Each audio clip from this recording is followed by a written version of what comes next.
Hello guys, this is Yara here, and today I will be showcasing my Swordsoul deck profile that I took to the regionals here in Houston. We had close to 600 people at those regionals, and my record was 7-3. I won 7 and I lost 3. And the way I would see Swordsoul is that it's almost like a hitman deck.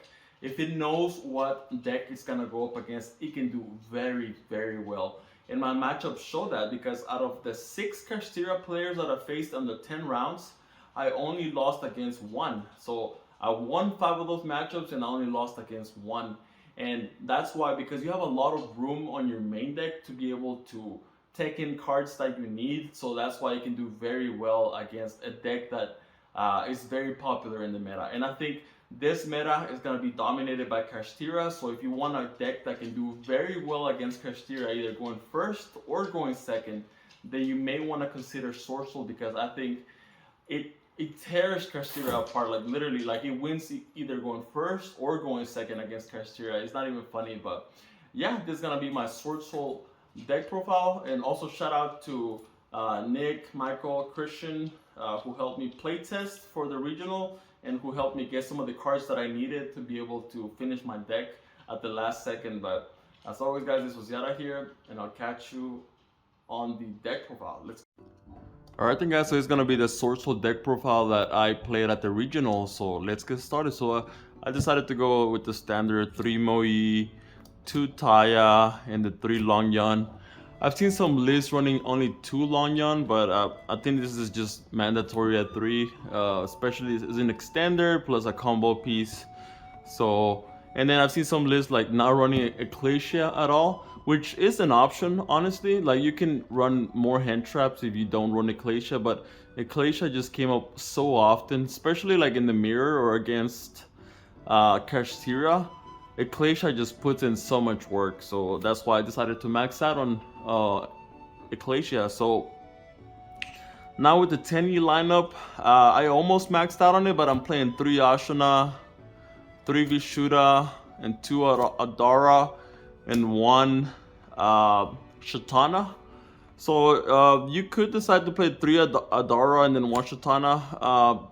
You know, it's the 10Es are just so good at cracking boards or at playing through hand traps. So I think if you're gonna play Swordsoul, the 10Es are mandatory. Like they're not even questionable. So Shatana comes up very, very often, like every other game basically. So I think it's mandatory, at least as a one-off, especially because we're playing Heavenly Dragon Circle. So yeah, Shatana put in so much work.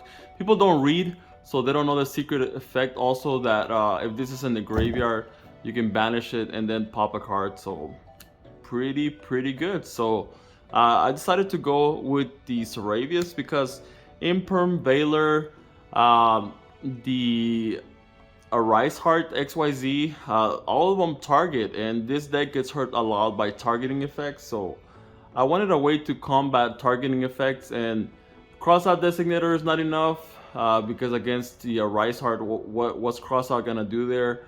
And against Fenrir, what is Crossout gonna do there? So this can help you play through so many targeting effects. So it's good going first and going second. So now for the hand traps, we're running 3 Ash Blossom for the Branded matchup. I didn't see any Branded matchup, but Swordsoul has a pretty easy time against Branded because we run a lot of going second cards. So Ash was just there for mainly for Branded, but it's good against every deck. Playing 3 Imperm, probably the best hand trap right now because it's even a good going 6th card. So like if you draw it for your opening hand, if you draw it as a 6th card going second, it's still good. It can help you break board. So we're playing 2 Evenly Match because it's good versus pretty much every deck right now. So if something is good against every deck, we're gonna be using it. So, but I didn't want to run 3 because I didn't want to break in case I do get to go first. But seeing one of them was good enough because almost nobody's running Judgment in the main. So if they're playing something like Labyrinth, they're not gonna be playing Judgment in the main. So you don't need the second one. So we're playing 1 Blackout. Sometimes I wish I run the second Blackout. There's my cat right here saying hi. Sandy on the deck profile. So one blackout. Sometimes I wish I run the second one just simply because I would banish it with desires, or I needed to search one and then activate the effect to get a token on the same turn. But one is good enough. You don't want to break on it. Now for the spells, we're playing 3 Emergence. I mean, why wouldn't we? 2 Heavenly Dragon Circle. Shout out to Christian and Michael for this. Christian recommended that I should play this. I wasn't convinced on playing this, but he convinced me to play this, and then Michael was the one who was able to get them for me. And yeah, this card put in so much work, especially dodging imperm, dodging targeting effects. Even like if they nib me, and then I'm like, or I'm gonna tribute one of my monsters, search Ashana, and then I can still keep playing, right? So because now I have a token on the board and I can still keep playing. So 2 talents put in so much work, it's not even funny. Like this card, it's almost mandatory in Swordsoul, going first or going second. Most of the time I used it to look at their hand, and if I see that they can't stop me, I just go for the OTK, or if I'm going second, right? But if I'm going first, it just depends on the scenario. But most of the time, look at their hands, because if I know what they have, then I know what to interact with, if that makes sense. So 2 desires. A lot of people say that, this is questionable, that this is mandatory if you're playing Swordsoul. It's basically a free +1. So 1 Harpy's Feather Duster and 1 Callby. Harpy's Feather Duster put in so much work, not only against back row decks, but against decks like Kashtira.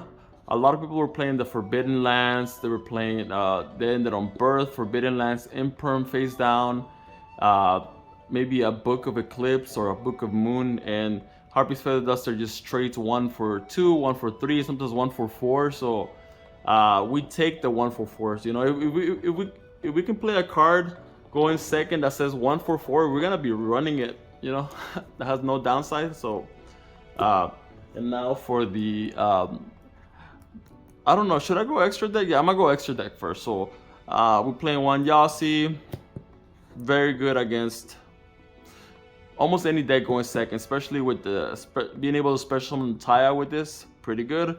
2 Baksha. Baksha is one of my favorite cards in this deck.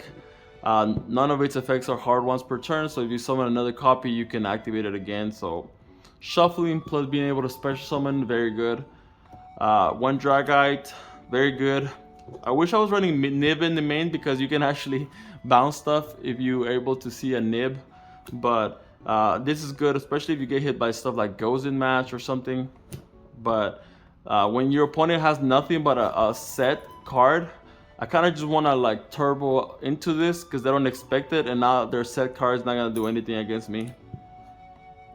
2 Grandmasters, you have to run 2, right? It's not even questionable, because Kashtira is in the format, and even if it wasn't in the format, you always want to run 2, 1 for your going first play, and then 1 for your going for your turn 3. So 1 Draco Berserker. I actually ended up linking this into a monk during the regionals, and they had to read this. They were like, wait, how are you making that? Well, monk says it needs a non-effect worm monster, so a non-link worm monster, and this is a non-link worm monster. So yeah, Shao Fang, very good against playing Nib. We're playing the Sinister, we're playing the Supreme. Supreme put in a lot of work as well. We're playing Baron, shout out to Michael. But yeah, Baron is mandatory in this. For such a long time I was playing without Baron, and I almost felt like Rock Lee with the training weights on, because without Baron you actually have to, most of the time you're forced to just end on Grandmaster, right? Because like if you extend farther than that, then you get hit by Nib and you get hard punished. So I kind of learned to play around Nibiru because I didn't have access to Baron. But now that I have access to Baron, I feel a lot more confident going first and going second, but mandatory. For the longest, I was playing 2 Monk, because you can run so many extra deck monsters in Swordsoul, but the third one almost always comes up, especially against the Kashtira matchup. So I would recommend to stick to 3. and then we're playing 1 shaman, because when we get hit with D barrier, this is literally like our only place. We only have link plays and like 10 plays, so D barrier is in everybody's side deck, so, or main deck. So now we're gonna go to the side deck. So shout out Nibiru token right here. I got hit by Nibiru probably once because I played into it, but it didn't matter because I had the Heavenly Dragon Circle in hand, and I was like, even if I get hit by it, I can still keep playing. So you need to learn how to play around this card because everybody has it either on main or side deck. So for the side deck, I decided to go with the Dimensional Barrier, which is arguably a bannable card. It's very good, but yeah, 3D Barrier, 3 Anti-Spell Fragrance. Yeah, I got convinced to play this at the last second and put in a lot of work. I would probably in the future replace this for the one that stops all quick spells and field spells and continuous spells for the remainder of the turn. I can't remember the name right now, but this is still good enough, right? That this stops runic, branded, you name it. So we're playing 3 of the winning on time card, but I only sided this in once because I only went into time once and I didn't see it, right? And I lost that game. So in the future, I don't know if I will play this. I don't know, but you know, time rules in Konami, right? So 3 Denko Seka won me a couple of games against Labyrinth. So yeah, Labyrinth can't really do much against this because what Labyrinth usually wants to do is they want to like be able to search trap cards with their lovely or with their lady. They want to be able to set trap cards with it, but so they have to not activate skill drain like right away if they want to be able to do that. But the way to play around this is by activating skill drain like on standby or draw phase, right? So they're kind of like, should I activate it before main phase to play around Denko Seka, or should I just like not set a trap card, right? So yeah. So Denko Seka puts the fear of God into a lot of Labyrinth players or a lot of back row players. And 3 Nib, because I still think it's mandatory. A lot of Kashtira players, they still want to go for the Lock 5 combo. I know a lot of them are not, but some of them are, and this is just there to say, if you want to do that, you're going to get met with a rock, right? Like, I'm not going to just sit there and let it happen without fighting it, so yeah. Alright guys, hope you guys enjoyed this deck profile, and I will catch you in the next video. Take care.